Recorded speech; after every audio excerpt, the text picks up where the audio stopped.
The Oak Inside the Acorn by Max Lucado. The acorn looked at the world around him. Green hills rolled their backs in the distance. Bright daisies bloomed below him. Above him, a family of puffy white clouds floated through the blue sky. "The world looks so big," Little Acorn said to his mother. "I'm glad to be right here with you." His mother was a tall, beautiful oak tree. "I'm glad too, my little acorn. It's good for you to be right here with me, but when your time comes to go into the world, you'll be fine." "I'll be afraid." Mother Oak hugged Little Acorn in her strong branches. "Within you is a great oak, Little Acorn. Just be the tree God made you to be."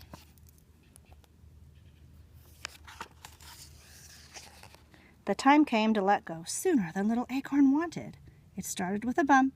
He was resting one summer afternoon, thankful for the coolness and the shadow of the leaves, when, thud, the tree shook. His mother's branches trembled, and Little Acorn began to swing back and forth. A farmer's pickup had accidentally backed into the tree trunk. "Uh-oh, Mom?" "It's okay, Little Acorn," Mother Oak assured him. "You can hang on forever. It's time you've got to let go." Down he fell, flipping over and over, softly slipping through the leaves until he bounced on something hard. He had landed in the back of the pickup truck. "It's okay, Little Acorn," his mom called out. "Within you is a great oak.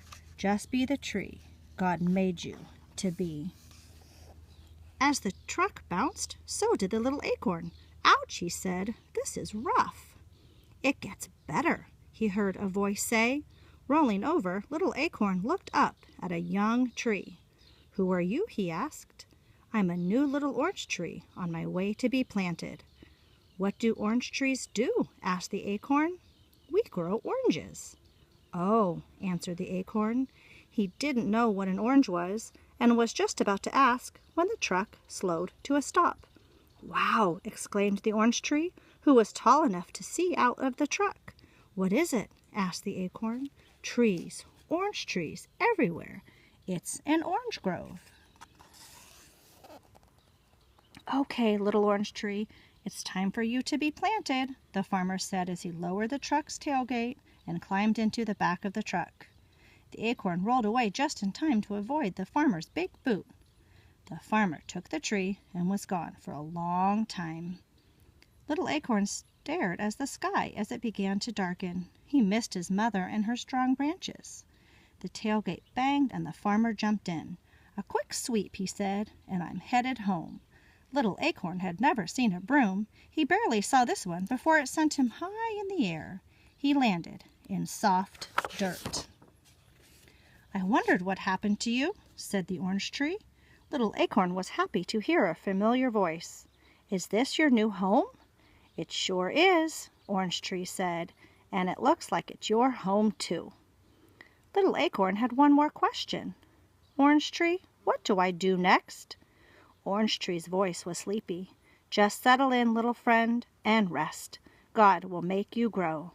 And so Little Acorn did just that. He rested that night, the next day, that week, the next month. There, in the soft soil, surrounded by orange trees, he sank deeper and deeper into the ground. He slept for a long, long time. When Little Acorn awoke, he didn't know where he was. He stretched upward, and when he did, he kept stretching higher and higher until he popped out of the dark dirt. "Well, look who's awake," announced Orange Tree. Little Acorn looked around and then up.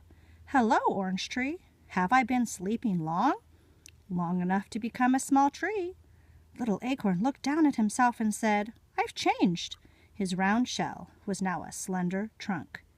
"You are growing up," Orange Tree said. "Now you are a little oak."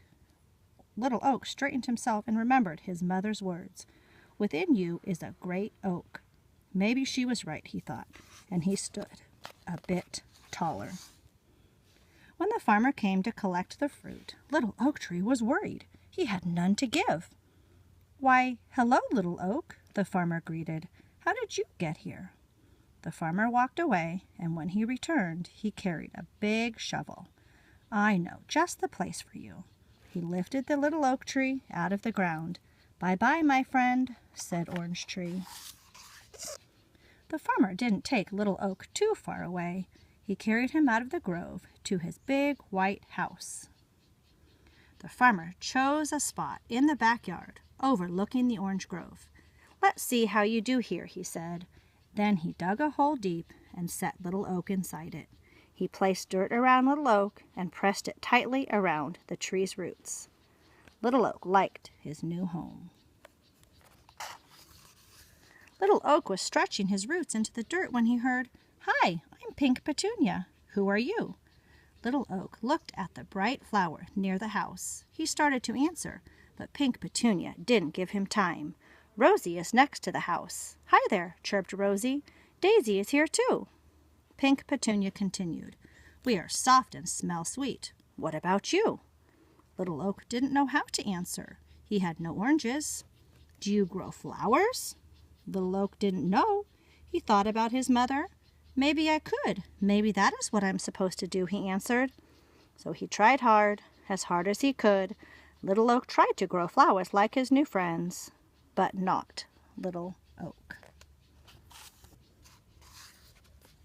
Finally, Little Oak decided to rest. His branches were tired and drooping. His leaves were drooping. Even the flowers were sleepy.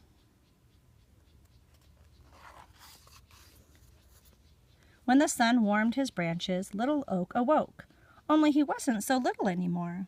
He could see farther. He had grown taller. He was wider. The winds didn't bend him as much. His branches were as big as his trunk used to be. Little Oak was becoming Big Oak. Many years passed, and each day he grew bigger and wider until everything in the farmer's yard looked up to him. Now Orange Tree and the flowers called him Big Oak. He spread his big branches and looked around. Orange Tree was taller too, but not as tall as Big Oak. Big Oak was taller than all his friends. They were wide, but not as wide as Big Oak. He was the tallest, he was the widest, but he still wondered what he was supposed to do. He couldn't grow oranges or flowers. He just grew bigger, and he didn't know why. Big Oak was just awakening from a long winter's nap, his leaves tiny buds, when the young farmer brought 2 ropes and tied them to one of his strong branches. Close by, a little girl watched. Rosie Rose was puzzled. "What is it for, Big Oak?" "I don't know," Big Oak answered, but he soon found out. "Can I do it, Daddy? Can I swing?" "Go ahead," urged the man, and the little girl with bright blue eyes sat in the swing. Big Oak felt the tug, but barely. He was strong, and little girl was small. With her daddy's help, she swung forward, but not too far, but farther the next day, and farther the next. By the time the sun was hot and the flowers were plenty, she could swing alone, kicking her heels higher and higher until she could see the roof of her house. Then back she would swing, back until she seemed to look straight at the ground. When she swung, he stood strong. When her daddy built her a tree house, Big Oak gladly held it.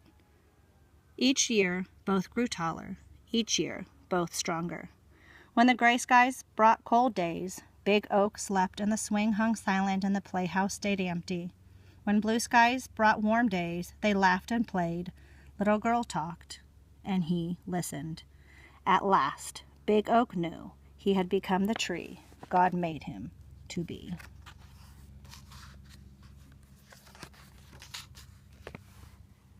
Big Girl now stood as tall as Big Oak's lowest branch. One day Rosie Rose said to Big Oak, "She's growing up big.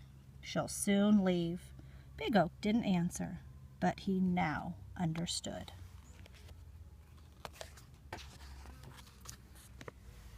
Big Girl spent many blue sky days sitting on the ground, leaning back against Big Oak's trunk. "I don't know what I'm supposed to be," she thought. "It's hard to let go. How can I know who I'm supposed to be?" Big Oak wanted to talk to Big Girl. He knew just what to say. He would say, "Within you is a great girl. Just be the person God made you to be." He wanted to, but he couldn't say the words. One day, Big Girl was so sad. "It's hard to let go," she said. Big Oak was listening, and he had an idea. He looked down his branch at a little acorn. "I have a big job for you," Big Oak said. The next time the wind blew, Big Oak let his branch shake more than the others. The little acorn popped loose and landed in Big Girl's lap. Big Girl picked it up and started to toss it away, but stopped. She held it in her hand and stared at it. "Were you ever this small?" Answering her own question, she continued, "Of course you were. You grew into a great oak from a little acorn. All you did was become what God made you to be." She looked at the acorn, then back at the tree. "Do you suppose that's what God wants me to do?" Big Oak wanted to shout yes, but he didn't have to. Big Girl stood and announced, "Of course he does. Now it's time for me to let go and become the person God made me to be." The Oak Inside the Acorn by Max Lucado.